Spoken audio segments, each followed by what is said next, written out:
வணக்கம். இன்னைக்கு நாம ஒரு சுவாரஸ்யமான விஷயத்த கொஞ்சம் ஆழமா அலசப் போறோம். நம்ம கையில இருக்கிறது திரிகோண சித்தர் பாடல்கள் மூலமும் உரையும்ங்கிற புத்தகம். இந்த பாடல்களுக்குள்ள என்ன இருக்குன்னு கொஞ்சம் பார்க்கலாம். முதல்ல இந்த திரிகோண சித்தர் அவர் யாருங்கிறதுல ஒரு சின்னது இருக்கு. யாழ்ப்பாணத்து திரிகோணமலையா இல்லனா குற்றாலம் பக்கமா அது சரியா தெரியல. ஆனா அவர் ஒரு 90 கன்னிகள், அதாவது பாடல்கள் எழுதினது மட்டும் நமக்கு தெரியுது. சரி, நம்ம நோக்கம் என்னன்னா, இந்த பாடல்கள் சொல்ற அந்த இறைவன் இல்ல குரு அவரோட தன்மை என்ன, அப்புறம் ஆன்மீக பாதைகள், அதுல இருக்கிற முக்கியமான தத்துவங்கள், இதெல்லாம் கொஞ்சம் புரிஞ்சுக்கிறது தான். இதுல என்னென்ன ஆச்சரியங்கள் இருக்குன்னு பார்க்கலாம். சரி, உள்ள போலாமா? முதல் கேள்வியே இதுதான். இந்த பாடல்கள் வர்ணிக்கிற அந்த ஒரு மேலான சக்தி, அந்த குரு, அவரோட இயல்பு, அது எப்படிப்பட்டது, என்னெல்லாம் சொல்றாங்க அவரை பத்தி? ஆரம்பத்திலே பாருங்களேன். இறைவன், சிவன், பரமகுரு, தேசிகன், பல பேர்ல சொல்றாங்க. அது மட்டும் இல்லாம நம்ம மும்மூர்த்திகள் இருக்காங்களே, திருமால், பிரம்மன், உருத்திரன், ம் இவங்க 3 பேரும் ஒன்னா சேர்ந்த ஒரு உருவம் தான் குருன்னு சொல்றாங்க. இதுவே ஒரு பெரிய விஷயமா படுதே. ஆமா, இது ரொம்ப முக்கியமான ஒரு கருத்து. பாருங்க, பல தெய்வ வடிவங்களை ஒரே மூல தத்துவத்துல கொண்டு வராங்க. அதாவது சைவம், வைணவம் அப்படிங்கிற பேதம் எல்லாம் இல்லாம அதுக்கெல்லாம் மேல இருக்கிற ஒரு சக்தியை பத்தி பேசுற மாதிரி இருக்கு. இது சித்தர் மரபுக்கே உரிய ஒரு சமரச பார்வைன்னு சொல்லலாம். அதே சமயம் தர்க்கம், வேதம், சாத்திரம், ஏன் பல சமய பேதங்களை கூட கடந்த ஒரு பெரிய சமயம்னு சொல்றாங்க. அப்புறம் நாதத்தோட ஓசை அடங்கின இடத்துல ஆசைகளை அடக்கி அனுபவிக்கக்கூடிய ஒரு விஷயம்னு ஒரு குறிப்பு வருது. தொண்டர்களோட இதய தாமரையில மென்மையா கால் பதிச்சவர்னோ ஒரு அழகான உருவகமும் இருக்கு. ஞானம், யோகம் இந்த மாதிரி விஷயங்களுக்கு எவ்வளவு அழுத்தம் கொடுக்கறாங்கன்னு தெரியுது. அந்த நாதத்தின் ஓசை அடங்கும் இடம்ங்கிறது ஒரு ஆழ்ந்த தியான நிலையை குறிக்கலாம். ஆமா, நேரடி அனுபவம் தான் முக்கியம்ங்கிறது சித்தர் மரபோட அடிநாதம்னே சொல்லலாம். இன்னும் சில விஷயங்கள் சொல்றாங்க. சாதிகளுக்குள்ள சமரசம் காத்து வேற்றுமையை நீக்கிறவர், கொஞ்சம் கூட வஞ்சனை இல்லாதவர்னு சொல்றாங்க. எல்லாத்துக்கும் ஆதியா, நடுவா, அந்தமா இருந்து எங்கும் பரவி இருக்கிற ஒரு ஒளி வடிவானவர்னு ஒரு வர்ணனை இருக்கு.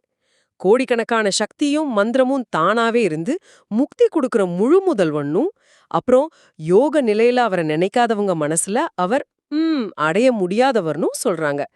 பிறை சூடினவர், நஞ்சுண்ட கண்டன் அப்படின்னு சிவன் சம்பந்தமான குறிப்புகளும் வருது இல்லையா? ஆமா, வருது. ஆனா இந்த சிவன் பற்றிய குறிப்புகள் வந்தாலும் ஆரம்பத்துல மும்மூர்த்திகளையும் இணைச்சு பேசுனதை நாம கவனிக்கணும். இது ஒரு குறிப்பிட்ட கடவுள் வழிபாடுங்கிறத வர அந்த தெய்வீக தத்துவத்தோட பல பரிமாணங்களை சொல்ற மாதிரி இருக்குன்னு நான் நினைக்கிறேன். தேடினாலும் பார்க்க முடியாத காட்சியுடையவர், பல கோடி அண்டங்களுக்கு அதிபதி, அப்புறம் ஒளி வடிவான அருவுருவானவர்னு சொல்றாங்க. தாமரை மாதிரி இருக்கிற பாதங்கள்ல ஞானத்தை தர்றவர், மலைகள்ல வசிக்கிறவர், அப்புறம் படைத்தல், காத்தல், அழித்தல்னு அந்த 3 தொழிலையும் செய்யறவர்னு இருக்கு. இது மொத்த பிரபஞ்ச இயக்கத்தையும் சொல்ற மாதிரி இருக்கே. நிச்சயமா, நிச்சயமா. படைப்பிலிருந்து அழிவு வரைக்கும் எல்லாமே அந்த ஒரே சக்தியோட செயல்பாடுதான்னு சொல்றாங்க. இது ஒரு முழுமையான பார்வை. வெறும் வர்ணனையா மட்டும் இல்லாம பிரபஞ்சத்தோட இயக்கத்தையும் அதுக்கு ஆதாரமான தத்துவத்தையும் இணைச்சு பார்க்கறாங்க பாருங்க. சரி, இப்படிப்பட்ட அந்த மேலான நிலையை அடையறதுக்கு என்னென்ன வழிகள், பயிற்சிகள் பத்தி இந்த பாடல்கள்ல சொல்லியிருக்காங்க. சரியை, கிரியை, யோகம், ஞானம்னு 4 படிகள் சொல்றாங்க. இந்த படிகள்ல பயிற்சி செஞ்சவங்களுக்கு தெரிய வர்ற சிவசித்தன் அவரை சொல்றாங்க. இந்த 4 படிகளும் இது சைவ சித்தாந்தத்துல ரொம்ப முக்கியம் தானே? ஆமா ஆமா, ரொம்ப முக்கியம். சரியைனா கோயிலுக்கு போய் சேவை செய்யறது, கிரியைனா மந்திரம் சொல்லி பூஜை பண்றது, அப்புறம் யோகம்ங்கிறது மனசையும் உடலையும் கட்டுப்படுத்தி தியானம் செய்யறது, ஞானம்ங்கிறது உண்மையை நேரடியா அறிஞ்சுக்கிறது. இந்த 4 வழியா அவர் அடையலான்னு சொல்றது பலதரப்பட்ட சாதகர்களுக்கும் ஒரு வழி இருக்குன்னு காட்டுது. அப்புறம் இன்னொன்னு, தூங்காமல் தூங்கும் யோக நிலை, அதாவது துரியம்னு சொல்ற அந்த நிலையில அவர் தோன்றுவாராம். எப்படி? அணு மாதிரி ரொம்ப சின்னதா, இல்ல சுடர் ஒளி மாதிரி, இல்லனா இக்தம் தெளிவான உருவமாவும் தோன்றுவார்னு சொல்றாங்க. ஆ துரிய நிலைங்கிறது சாதாரணமா நாம இருக்கிற விழிப்பு, கனவு, தூக்கம் இந்த நிலைகளை கடந்த ஒரு உயர்நிலை. அந்த நிலையில கிடைக்கிற தெய்வீக அனுபவம் பலவிதமா இருக்கலாம்னு சொல்றாங்க. இது ரொம்ப சூக்ஷ்மமான ஒரு விஷயம். நாம எல்லாரும் முக்குணங்களோட இருக்கோம். சத்வம், ராஜசம், தாமசம், அப்புறம் ஐம்பொறிகளோட, மும்மலங்களோட, அதாவது சஞ்சிதம், ஆகாமியம் பிராரப்தம்னு சொல்றாங்களே, ம். அப்படிப்பட்ட உயிர்களுக்கு எல்லா குணங்களாகவும் அவரை தோன்றுவார்னு சொல்றாங்க. இது இது எப்படின்னு கொஞ்சம் விளக்க முடியுமா? கொஞ்சம் குழப்பமா இருக்கே. இல்ல, இது என்ன சொல்ல வருதுன்னா, நம்ம கிட்ட இருக்கிற எல்லா குணங்களும் சரி, கட்டுப்பாடுகளும் சரி, அது கூட அந்த பரம்பொருளோட ஒரு வெளிப்பாடுதான் ஒரு பார்வை இருக்கு. ஆனா அவர் இந்த குணங்களுக்கு அப்பாற்பட்டவர். நம்ம நிலையிலிருந்து பார்க்கும்போது அவர் எல்லாமாகவும் தெரிகிறார். இது ஒரு எப்படி சொல்றது, ஒரு அத்வைத சிந்தனை மாதிரி. ஆமா, எல்லாமே ஒண்ணுதாங்கிற கருத்து. ஆனா அதே சமயம் இந்த குணங்களையும் மலங்களையும் கடந்து போகணும்னு அடுத்தடுத்து சொல்லுவாங்க பாருங்க. இது ஒரு முக்கியமான கேள்வியை எழுப்புது. நாம வாழ்ற இந்த சிக்கலான குணங்கள் நிறைஞ்ச உலகத்துக்கும் அந்த அப்பாற்பட்ட தெய்வீக நிலைக்கும் என்ன தொடர்பு இருக்கு? அத சித்தர் எப்படி விளக்குறார்? இதுதான் அடுத்த கேள்வி. மந்திரங்கள் வடிவங்கள் பத்தி பேசும்போது இறைவன் சிவாய நமான்ற 5 எழுத்தாகவும் ஓம் நமோ நாராயணாயாங்கிற 8 எழுத்தாகவும் இருக்கார்னு சொல்றாங்க. அப்புறம் வடமொழி எழுத்துக்கள் 51ஆவும் பீஜ மந்திரங்களாவும் ஏன் பிரணவமான ஓம் எழுத்தாவும் இருக்காருன்னு வருது. இது ரொம்ப சுவாரஸ்யமானது பாருங்க. சித்தர் மரபுல ஒலிக்கும் மந்திரத்துக்கும் ஒரு பெரிய இடம் உண்டு. மந்திரங்களை வெறும் சொற்களா பார்க்காம அதுவே தெய்வத்தோட ஒரு சக்தி வடிவமா பார்க்கறாங்க. இங்க பாருங்க, சிவ மந்திரம் நாராயண மந்திரம்னு ரெண்டையுமே சொல்றது மறுபடியும் அந்த சமரச பார்வையா காட்டுது. ஆனா அதே சமயம் ஒரு முரண்பாடு மாதிரி தெரியுதே. ஒரு பக்கம் மந்திர வடிவம்னு சொல்லிட்டு இன்னொரு பக்கம் பார்த்தா ரொம்ப சின்ன பொருளாவும் நம்ம அறிவுக்கு எட்டாததாவும் உவமையாவும் உரைப்பொருளாவும் அருளாவும் தன்னிச்சு நிக்கிற ஆனந்தமயமானவருன்னு சொல்றாங்க. இது எப்படி? இதுதான் அந்த தத்துவத்தோட ஆழமே. ஒரு நிலையில சாதகர்கள் புடிச்சுக்கிறதுக்கு ஒரு உருவம், ஒரு மந்திரம் தேவைப்படலாம். அதனால இறைவன் அப்படி வெளிப்படுறார். ஆனா அவரோட உண்மையான இயல்பு பாத்தீங்கன்னா எல்லா வடிவங்களையும் மந்திரங்களையும் ஏன் நம்ம புரிதலையும் கடந்ததா இருக்கு. தவம் செய்யறவங்களுக்கு ஒரு விதமாகவும் சாதாரணமா வெளிப்படுறவங்களுக்கு உருவமாவும் தெரியறாருன்னு சொல்றதும் இதேதான் காட்டுது. அதாவது வெவ்வேறு பக்குவ நிலைக்கு ஏத்த மாதிரி தெய்வீகம் வெளிப்படுது. சரி, யோகம் பக்தி விஷயங்களுக்கு வருமனும் இடா பிங்களை சுழிமுனை நாடிகள்னு சொல்லுவோமே, அதுக்கெல்லாம் எட்டாம மூலாதார சக்கரத்துல இயங்குற திருவடியை கொண்டவர்னு சொல்றாங்க. அப்புறம் பராசக்தி வீட்ல வசிக்கிற ஏகன், அதாவது ஒற்றையாள், பிறப்பும் இறப்பும் இல்லாத யோகன்னும் வருது. இது ஹடயோகத்தோட நேரடி தொடர்பு காட்டுது. நாடிகள், சக்கரங்கள், குண்டலினி சக்தி இதெல்லாம் யோக பயிற்சிகள்ல வர்றதுதானே. இறைவன் இந்த சூக்ஷ்மமான யோக நிலைகள்லயும் இருக்கார். அதே சமயம் அதுக்கும் அப்பாற்பட்டவராகவும் இருக்காருன்னு சொல்ற மாதிரி இருக்கு.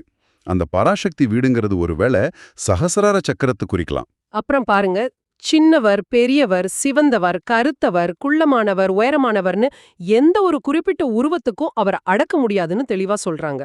ஆனா அதே சமயம் பக்தியாகிய பாசம் உள்ளவர், உலகப்பற்றை அறுப்பவர், ஒளிமயமான மணிமண்டபத்துல இருப்பவர்னு வருது. இது பக்தி மார்க்கத்தை காட்டுது இல்லையா? நிச்சயமா. ஒரு பக்கம் உருவமற்றவர் குணங்களற்றவர்னு சொல்லிட்டு இன்னொரு பக்கம் பக்திக்கு இறங்கி வரவர் பற்றை அறுப்பவர்னு சொல்றது. இது ஞான மார்க்கத்தையும் பக்தி மார்க்கத்தையும் இணைக்கிற ஒரு முயற்சி மாதிரி தெரியுது. பொய்யானவங்களுக்கு பொய்யாகவும் உண்மையானவங்களுக்கு மொய்யாகவும் தெரிவார்னு சொல்றது. அது நம்ம மனப்பான்மைக்கு ஏத்த மாதிரி தான் தெய்வீகத்தை உணர முடியுங்கிறத காட்டுதுன்னு நினைக்கிறேன். உருவம், அருவம், ஒய், வெளி, மூலம், அதாவது கரு, இது எல்லாத்தையும் கடந்து ஒரு பெரிய மாயன் அப்படின்னு ஒரு வரி வருது. ஆமா, இது எல்லாவற்றையும் தொகுக்கிற மாதிரி இருக்கு. யோகம், பக்தி, ஞானம் எல்லாத்தையும் இணைச்சு அதே சமயம் எல்லாத்துக்கும் அப்பாற்பட்டவர்னு சொல்றாங்க. உடல் சார்ந்த யோக பயிற்சிகள், மன ரீதியான பக்தி, அறிவு சார்ந்த ஞான தேடல் எல்லாத்தையும் ஒருங்கிணைக்கிற ஒரு முழுமையான பாதையை இது காட்டுது. இந்த பாதையில குருவோட பங்கு என்ன? அவரோட அருள் எப்படிப்பட்டது? இத பத்தி நிறையவே சொல்றாங்க இல்ல? ஆமா, குருவானவர் தன்னோட பழைய அடியார்களோட கர்ம வினைகளை நீக்கி அவங்கள தன் வசமாக்கிக் கொள்வாராம். இது ரொம்ப முக்கியம். சித்தர் மரபுகள்ல தாந்திரிக மரபுகள்லயும் சரி, குருவுக்கு ஒரு தெய்வீக அந்தஸ்தே கொடுப்பாங்க. குரு வெறும் வழிகாட்டி மட்டும் இல்ல, அவரே இறைவனோட ஒரு பிரதிநிதியா இருந்து வினைகளை நீக்கி முக்திக்கு வழிகாட்டுறவர்னு ஒரு நம்பிக்கை. மனித உடல்ல குரு வடிவம் தாங்கிய வந்த பெரிய யோகி, அவரை நினைச்சாலே நந்தியோட அருள் கிடைக்கும், அவர் ஆனந்தத்தை தருவார்னு சொல்றாங்க. பிரம்மா மாதிரி பெரிய தேவர்களுக்கே கிடைக்காதவர், ஆனா அடியவரோட உள்ளத்தாமரையில வாழற இன்ப வடிவானவர்னும் அன்பர்களோட துயரத்தை நீக்கி நிலைவரச் செய்வார்னும் இருக்கு. இதுல குருவோட கருணையும் அவர் எவ்ளோ சுலபமா அடியார்களுக்கு கிடைக்கிறவருங்கிறதும் நல்லா தெரியுது. தேவர்களுக்கே அரியவர், ஆனா அன்பான பக்தனோட இதயத்துல இருக்கிறாருங்கிறது அது ஒரு அழகான முரண்பாடு மாதிரி இல்லையா? ஆமா, அப்புறம் அவர் எங்கெல்லாம் இருக்காருன்னு சொல்றாங்க பாருங்க. பொன்மலை, வெள்ளிமலை, அதாவது கைலாயம், அப்புறம் கல்மலைன்னு எல்லா மலைகளையும் சொல்றாங்க. அது மட்டும் இல்லாம மலைகளுக்கெல்லாம் எட்டாத சிகரத்துல ஓங்கார நாதமா ஒலிக்கிறவர்னு ஒரு வரி இருக்கு. இது அவர் எங்கும் நிறைந்தவர்ங்கிறத காட்டுது. அதே நேரம் இதுக்கு யோக பார்வையில பார்த்தா இந்த மலைகள்ங்கிறது உடல்ல இருக்கிற சூட்ச்மமான மையங்கள், அதாவது சக்கரங்கள் அல்லது உயர்மான உணர்வு நிலைகளை கூட குறிக்கலாம். ஓங்கார நாதங்கிறது பிரணவத்தோட ஒளிதானே. தேடி வர்ற அடியார்களோட மன அழுக்க நீக்கி நடனமாடி அருள் புரிவார்னோ, தவம் செய்றவங்களோட பழைய வினைகளை போக்கி தன் கால்ல பேரின்பம் கொடுப்பார்னு சொல்றாங்க.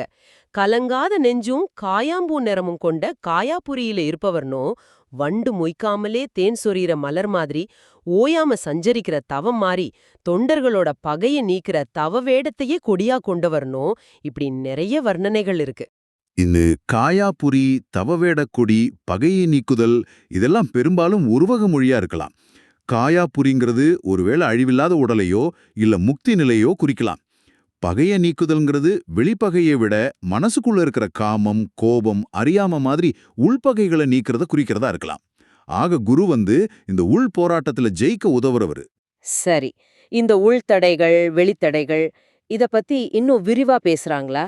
எப்படி ஜெயிக்கணும்னு சொல்றாங்க? ஆமா சொல்றாங்க. சமயப்பகை, சாதி வேறுபாடு மாதிரி வெளித்தடைகளையும் ஜெயிக்கணும். அப்புறம் ஆணவத்தை வேரோட அறுக்கணும்.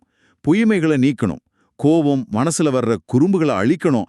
எல்லா குணக்கேடுகளையும் நீக்கி யமனிய துரத்தணும்னு சொல்றாங்க. இது ஒரு பெரிய போராட்டமா தெரியுதே. இதுதான் ஆன்மீக பாதையோட சாரம்னே சொல்லலாம். இது ஒரு உள்முகமான போர். நம்மளோட அகந்தை, அறியாமை, தீய எண்ணங்கள் இதுகளோடு தான் உண்மையான போராட்டம் நடக்குது. சித்தர் பாடல்கள் இத ரொம்ப அழுத்தமா சொல்லும். இதுக்கு என்ன வழி சொல்றாங்க? அறியாமைங்கிற மோகத்தை அனுபவ ஞானத்தாலையும் மெய்ஞான மௌனத்தாலையும் அறுத்து காமனை ஜெயிக்கணுமா. பிராணவாயு, அதாவது மூச்சு காற்றையும் மனசையும் கட்டுப்படுத்தணும். குண்டலினிய அடக்கணும். அதுக்கு நாகபந்தம்னு பேர் சொல்றாங்க. நம்ம உடலையும், அதாவது புரியட்ட காயம்னு சொல்றாங்க, ஐம்பொறிகளையும் கடந்து போகணும். நாடிகள், விந்து, நாதம் இதுகளோட எல்லைகளை அழிக்கணும். முக்கியமா பிராணாயாமம் செஞ்சு தொண்டர்களை நரகத்துல விழாம காக்கணும்னு சொல்றாங்க. பாருங்க, இங்க எவ்வளவு தெளிவா யோக பயிற்சிகளை குறிப்பிட்ட உள்தடைகளை ஜெயிக்கிறதுக்கும் முக்தி அடையறதுக்கும் நேரடியா தொடர்பு படுத்துறாங்கன்னு. பிராணாயாமம், குண்டலினி சாதனை, மனக்கட்டுப்பாடு இதெல்லாம் வெறும் உடற்பயிற்சி இல்ல, அது ஆன்ம விடுதலையோட நேரடி தொடர்புடையதுன்னு சொல்றாங்க. நாகபந்தம்ங்கிறது குண்டலினி சக்தியை கட்டுப்படுத்தி மேலே எழுப்புறத குறிக்கிறதா இருக்கலாம். இன்னும் சில வர்ணனைகள் வருது பாருங்க. இறைவன் தனக்குத்தானே ஆணை உடையவர். அவருக்கு வேற விதி கிடையாதாம். மாறாத புகழ் உடையவர், மௌனமா இருக்கிற சிவயோகி, சிற்றம்பலத்தை உடைய ஆண்டகுரு, சிவ வேடம் போட்டவர், பிரம்மாவோட தாமரை பீடத்தில் இருக்கிற ஞான பிரகாசர், பற்று, பசி, குறிப்பிட்ட பெயர் எதுவுமே இல்லாதவர். இது மறுபடியும் அந்த உயர்ந்த நிலையை தான் சொல்லுது. எல்லா கட்டுப்பாடுகளுக்கும் பெயர்களுக்கும் வடிவங்களுக்கும் அப்பாற்பட்ட ஒரு நிலை. மௌனமா இருக்கிற சிவயோகிங்கிறது அந்த இறுதி ஞான நிலையை குறிக்குதுன்னு நினைக்கிறேன். துரியாதீதம், பரம் போதம்னு சொல்ற உயர்நிலைகளை கூட கடந்த பொன்னான பாதமுடையவர், கருணையும் ஆனந்தமும் கொண்ட முனிவர், ஆனந்த மழை பொழியிற மேக மாதிரி, சூரிய ஒளி மாதிரி மாயைய விளக்குற பெருமை கொண்டவர், அழியாத மெய்ப்பொருளை காட்டி அடியார்களை தன்னோட சொத்தா ஏத்துக்கிறவர், அடியார்களோட உடல், பொருள், ஆவி எல்லாத்தையும் ஏத்துக்கிட்டு அவங்க வினைகளை மாத்துறவர், சுழுமுனை நாடிக்கும் எட்டாதவர், காமம், கொலை, களவு மாதிரி தீய குணங்களை நீக்கினவர்னு சொல்றாங்க. இந்த வர்ணனைகள் எல்லாம் தொகுத்து பார்த்தா என்ன தெரியுது? இறைவன் அல்லது குருங்கிறவர் எவ்வளவு உயர்ந்தவரா இருந்தாலும் அதே சமயம் எவ்வளவு கருணையோட அடியார்களை ஏத்துக்கிட்டு அவங்க குறைகளை நீக்கி உண்மையை உணர்த்துறவருங்கிறது புரியுது. அந்த ஒரு முரண்பாடு ஆனா ஒருங்கிணைப்பு தான் இதுல அழகு. இதுக்கப்புறம் சித்தர் தன்னை பத்தி சொல்ற மாதிரி சில வரிகள் வருது. தன்னை ஆட்கொண்ட சிற்றம்பலவன் அடியார்க்கடியன் என்கிறார்.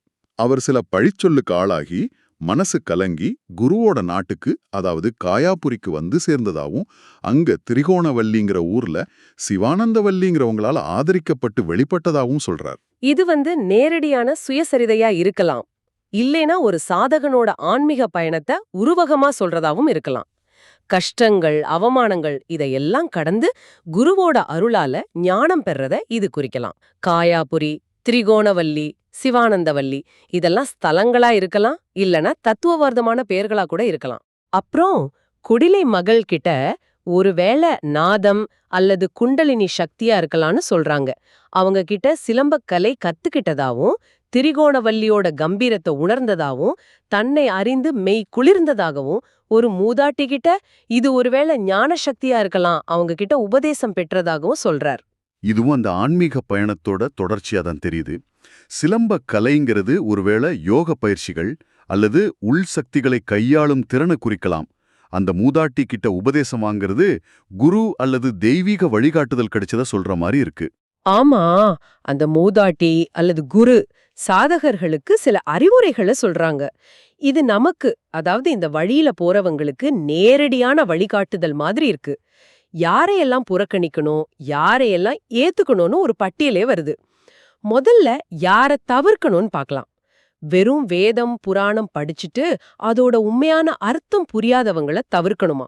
அப்புறம் சரியை கிரியை நிலைகள்ல மட்டுமே நிக்கிறவங்க கிட்ட கவனமா இருக்கணும்னு சொல்றாங்க.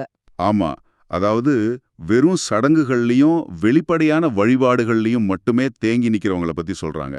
இது தப்புன்னு சொல்லல, ஆனா இதுவே இறுதின்னு நினைக்கிறவங்க கிட்ட கொஞ்சம் கவனமா இருக்கணுங்கிற மாதிரி ஒரு எச்சரிக்கை.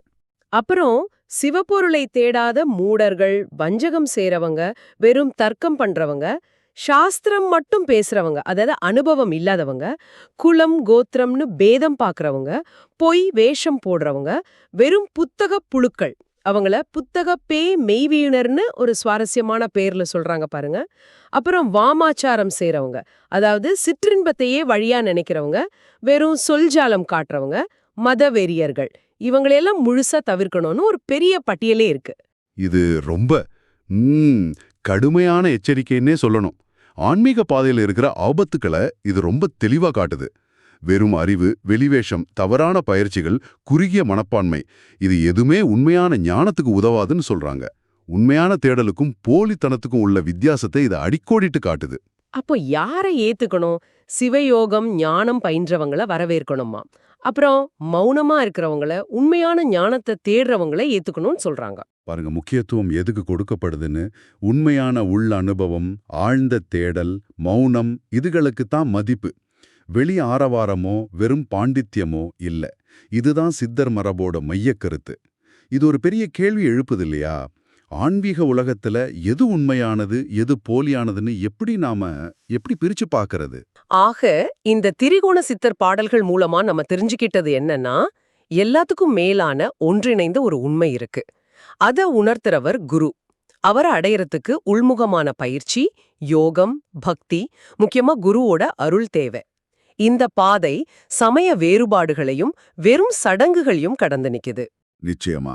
இதுல அத்வைதம், அதாவது எல்லாம் ஒண்ணுங்கிற தத்துவம், அப்புறம் யோகம், பக்தி, தாந்திரீகத்தோட சில கூறுகள் எல்லாத்தோட கலவையும் நாம பார்க்க முடியுது.